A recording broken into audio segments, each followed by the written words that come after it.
जहां नामचीन उद्योगपति महेश केमतानी के साथ करीब 1 करोड़ के डिजिटल ट्रांजैक्शन में धोखाधड़ी का मामला सामने आया है। महिला और एक पुरुष कर्मचारी ने डिजिटल हेराफेरी की आरोप लगा है। आरोपी संदीप मिश्रा, नसीम खान उर्फ मुस्कान और नेहा विश्वकर्मा ने आरटीजीएस फॉर्म में काट छाट कर अपने परिचितों के खातों में राशि ट्रांसफर कराई और फिर खातों में डलवा दी अपने खातों में। पुलिस ने मदन महल थाने में केस दर्ज कर लिया है। आरोपियों की गिरफ्तारी की गई है। पुलिस के मुताबिक आरोपियों ने फर्जी सॉफ्टवेयर का इस्तेमाल कर लेखा जोखा छिपाने के लिए दूसरे कर्मचारियों की आईडी का दुरुपयोग किया। पुलिस ने बताया जिन जिन खातों में राशि जमा की गई उनकी जांच की जा रही है। साइबर सेल भी मामले की जांच कर रही है। इस वक्त की बड़ी खबर जबलपुर के नामचीन उद्योगपति हैं महेश केमतानी, जिनके साथ करीब 1 करोड़ का डिजिटल ट्रांजैक्शन में धोखाधड़ी की गई।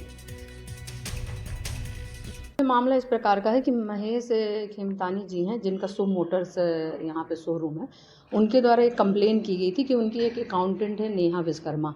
तो कुछ समय पहले उसने क्या हुआ था कि आरटीजीएस का जो फॉर्म पेमेंट होता है तो उसमें आरटीजीएस का फॉर्म भरवाने के उपरांत उसने जो जिसके अकाउंट में पैसे जाना था उसमें चेंज करके, कंपनी का नाम चेंज करके, अपने कुछ लोगों का नाम डाल करके लगातार वो पैसे ट्रांसफ़र कर रही थी।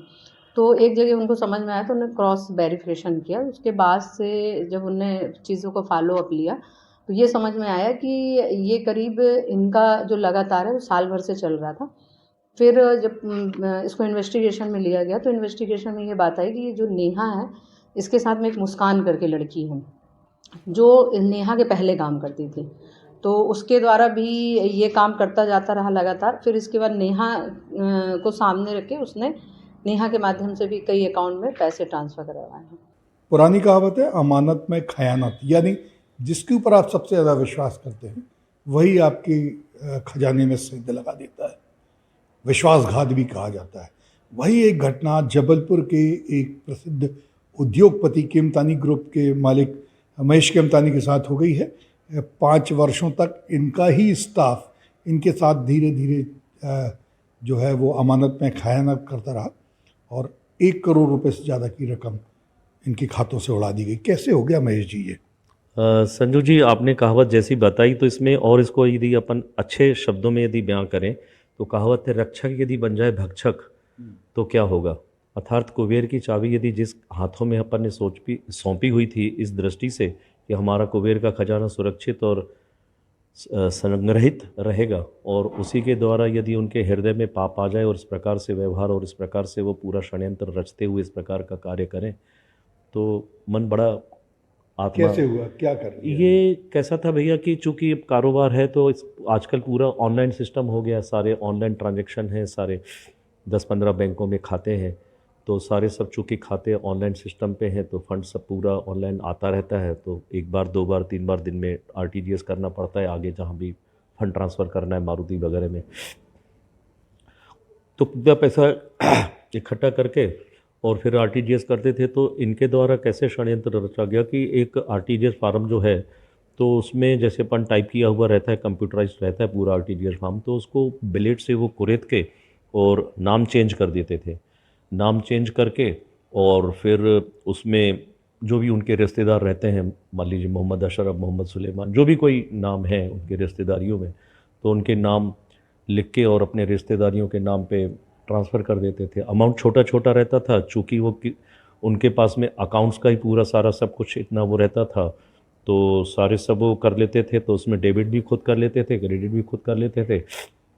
तो ऑडिट में पकड़ में भी नहीं आ पाता था।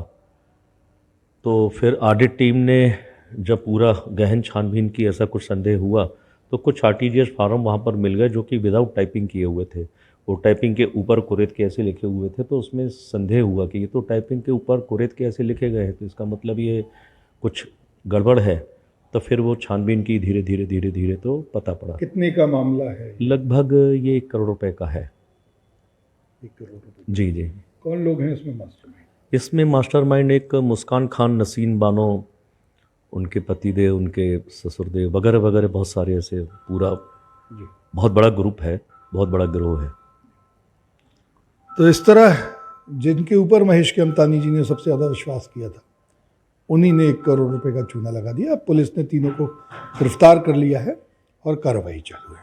वीरेंद्र शर्मा के साथ संजीव चौधरी, एनडीटीवी के लिए। खजुराहो में बने शिल्पग्राम का मामला भ्रष्टाचार के मामले में 26 साल बाद फैसला आया है। 2 दोषियों को 10 साल की सश्रम कारावास की सजा सुनाई गई है। दोषियों पर 1-1 लाख रुपए का जुर्माना भी लगाया गया है। शिल्पग्राम बनाने में 48 लाख का गबन हुआ था। 1999 में जबलपुर सीआईडी ने दर्ज की थी एफआईआर। तो छतरपुर के खजुराहो में बने शिल्पग्राम के घोटाले के मामले में कोर्ट ने 26 साल बाद फैसला सुनाया। कोर्ट ने 2 दोषियों को 10 साल की सश्रम कारावास और 1-1 लाख का जुर्माना उन पर लगाया है। शिल्पग्राम बनाने में 48 लाख रुपए का गबन हुआ था, जिस मामले में 1999 में जबलपुर सीआईडी ने एफआईआर दर्ज की, जिसमें 26 साल बाद कोर्ट ने फैसला सुनाया। केंद्र और राज्य सरकार द्वारा खजुराहो में शिल्पग्राम तैयार करने के लिए नागपुर SCZCC के माध्यम से स्वीकृत की गई थी, जिसमें खजुराहो में एक शिल्पग्राम बनाया जाना था।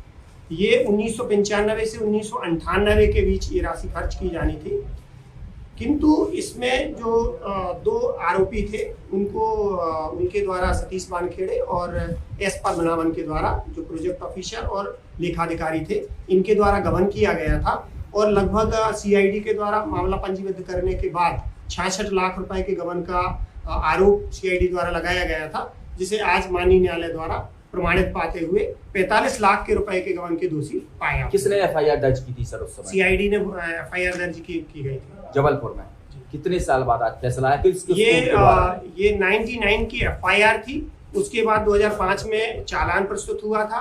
15 के बाद सेशन न्यायालय में चालान आया था और 15 के बाद से लगातार इसमें पैरवी की जा रही थी। लगभग 34 गवाह अभियोजन के द्वारा प्रस्तुत किए गए थे।